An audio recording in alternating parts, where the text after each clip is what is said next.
It's gone. Right now on the WHAS11 night team, the semi that spent hours hanging over the Ohio River is pulled away in the darkness. Our coverage is all new tonight. Time lapse. We'll show you the removal of the semi from start to finish right before your eyes. Plus, the big question, we asked state highway engineers, should semis be banned from the 95-year-old bridge? The accident reconstruction is still ongoing, and until we see the results of that, I wouldn't be able to speculate. And then, in his own words, you will meet and hear the young Louisville firefighter who had the job of saving the driver. She was just praying. She was praying a lot, and I prayed with her. He was lowered down over the river to rescue the woman still in the cab of the dangling semi. Full coverage right now on the WHAS 11 night team.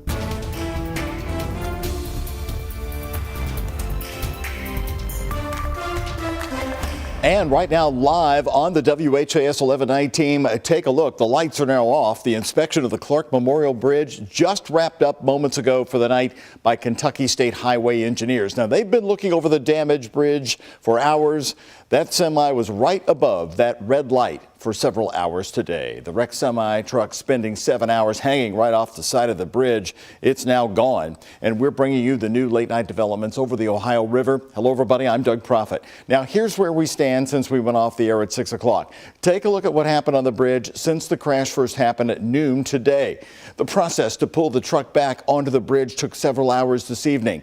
Check out our exclusive time lapse as they pull the truck away from the river right back to the concrete on the bridge. A crew from Suburban Towing attaching the cranes to the truck, slowly lifting it back up starting at 5 o'clock tonight. A Kentucky Transportation spokesperson says the truck was removed from the bridge at 7:53, nearly 8 hours after the crash first happened.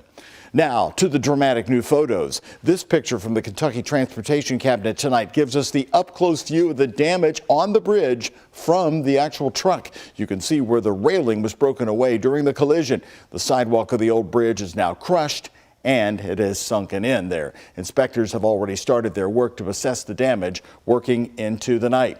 So let's get a view now on what's happening up there and where we stand. WHAS 11 night team's Taylor Woods and photojournalist Aston Hester are live on the Louisville waterfront to show us where the work stands at this moment and what's next. Taylor? Well, Doug, as you can see, the lights are pitch black tonight on the 2nd Street Bridge. And just a few minutes ago, crews with KYTC just wrapped up their first day of inspection. They were really inspecting how safe that bridge is now and what changes need to be made moving forward. But at this time, there is no clear estimate on how long it will take them to fully inspect and when the bridge will reopen. The semi owned by Cisco Foods crossing the 95-year-old Clark Memorial Bridge is left hanging off the edge after police say it was involved in a 4-vehicle crash, skidding off the side but holding tight. We asked KYTC State Highway Engineer James Bollinger if semis should be allowed to travel across the 4-lane bridge. At this time, we would expect that it would still be able to carry commercial truck traffic into downtown Louisville. It is an important connection.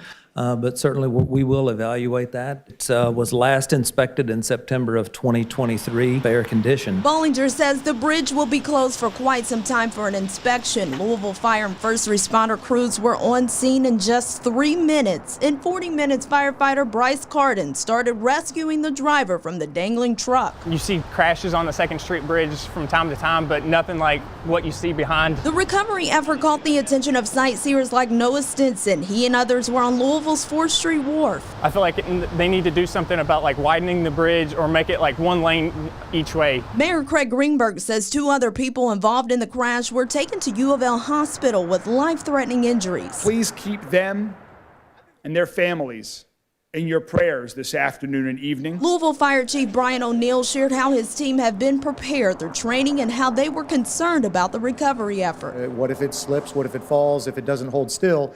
We then would have to transfer to a dive rescue. So we had our rescue divers on hand, ready to go. While it's not clear at this time which direction the semi was traveling, safety remains top priority. Bollinger says his team won't know what will need to be done until after the inspection. Once we see the results of the accident investigation, though, we will take a look at that as and examine and see if any changes need to be made. And KYTC crews will be back again during the day tomorrow, completing another day of inspection. The bridge will remain closed until they fully assess the damage done on the bridge and when it is deemed safe for traffic to flow again. And tonight, LMPD tells us the driver of that semi is okay. She suffers from minor injuries.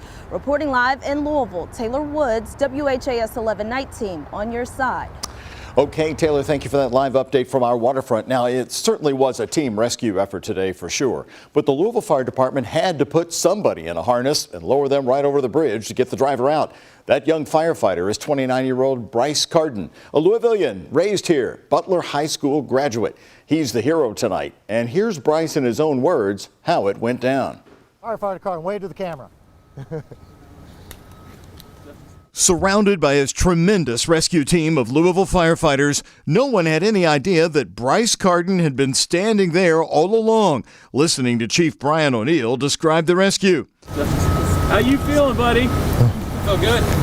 WHAS 11's John Charlton asked that question, so Bryce walked over. Here he is in his own words. This tops it so far. Like I said, we trained for this situation probably 100 times, but to actually put it in action, it felt good. What'd she say when you got to her? She was just praying. She was praying a lot, so and I prayed with her, so it was good. She was thanking, thank God. That's what she kept saying, thank God. And I told her, I said, just take a deep breath, and then here's what I need you to do, because I needed her to assist in, moving certain ways to be able to get the harness on right. And once we did that, we got her free of the seatbelt, and she was on my system, so I knew that we were good from there. We just needed to bring her on up. I had to trust the guys at the top side, which we have awesome captains and firefighters and sergeants who were assisting the rescue.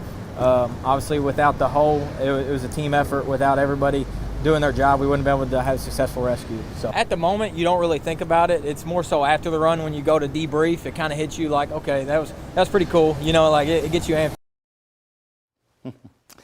Get you amped up, he said there, and as Louisvillians, we should be proud of that rescue team walking off after a job well done.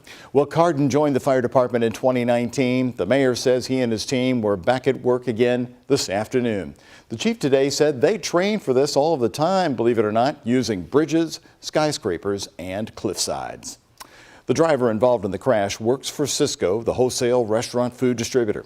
In a statement, the company thanked first responders for their quick response today, saying, quote, "We are thankful our Cisco colleague is safe and thank the first responders for their courageous efforts rescuing our driver." As you can imagine, this is going to impact the other bridges in the downtown area. With the 2nd Street Bridge now shut down for a while, drivers will be looking for other routes. And we want to let you know about a planned closure on the Sherman-Minton Bridge this weekend has now been postponed, called off. Lane restrictions were expected to start tonight, but the renewal team says recent weather delayed their preparations. Crews originally planned to start pouring concrete on the top deck of the bridge. The full westbound directional closure is now being pushed to the weekend of March 15th. And our coverage will be continuing here tomorrow here on WHAS 11 News, of course.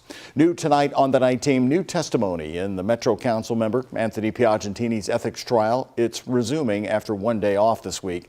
The removal trial got started this week and will be on hold now, continuing again in 10 days.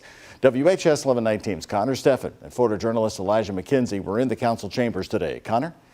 Well, Doug, unlike the other days of this trial this week, on day 4, we heard from one witness only. That was Ethics Commission investigator Jim Griffin, who Councilman Anthony Piagentini's lawyer cross-examined for the entire 2.5-hour hearing. As week 1 of Councilman Anthony Piagentini's ethics trial comes to a close, day 4 consisted of testimony from one witness only, former KSP officer and Ethics Commission investigator Jim Griffin. Would you agree with me that there are cases that kind of fall in the middle somewhere, including cases where evidence might look really bad for a person accused, but that ultimately no crime was in fact committed? I'm not sure that I've worked any of those, but that's always a possibility, yes, sir. Piagentini attorney Michael Swansburg cross-examined Griffin for more than 2 hours, with questions pertaining mostly to transcripts from Piagentini's Ethics Commission hearing. That included having Griffin read the portion of testimony the councilman gave in August, surrounding 2021 networking with the Healthcare CEO Council, or CEOC. I didn't know anything significant about the Louisville Healthcare Council at the time. As far as I knew, I was meeting another healthcare executive. In particular, Swansburg focused on communications between Piagentini and CEOC CEO Tammy York-Day. In one instance, Swansburg focused on a timeline of correspondence between the two surrounding Piagentini receiving an email from York-Day of a non-disclosure agreement to sign on November 17, 2022. Here's Swansburg reading a transcript from Piagentini's August testimony. Did you check your emails? Answer, I honestly don't know.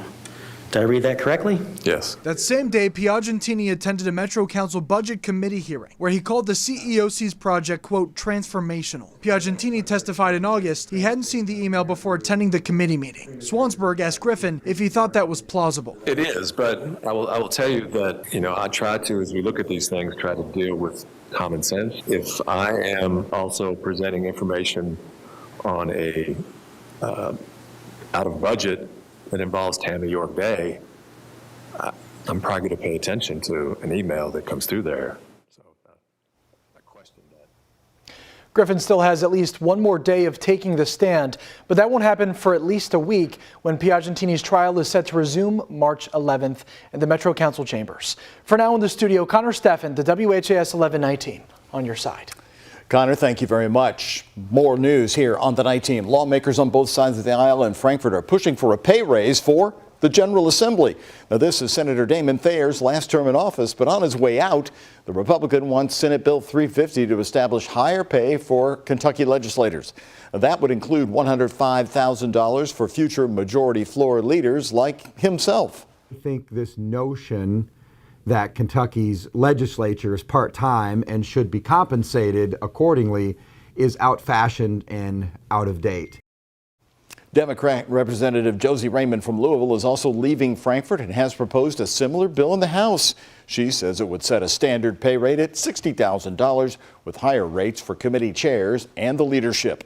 Someone said to me, it's a legislator pay raise. And I said, some people will get a pay raise, and some people actually it'll be quite a large reduction. Senator Thayer's bill was introduced on Wednesday of this week, and Representative Raymond's back on January 29th. Neither has gained any traction so far. New on the WHAS 1119, the Jefferson County Attorney's Office is honoring this trailblazing attorney, Alberta Jones. Today, Mike O'Connell dedicated a conference room to Jones, who was the first black woman to pass the Kentucky bar and first female prosecutor in Louisville. Members of Jones's family, including her sister Flora Shanklin, joined O'Connell for the dedication. Jones was killed in 1965. Her murder remains unsolved.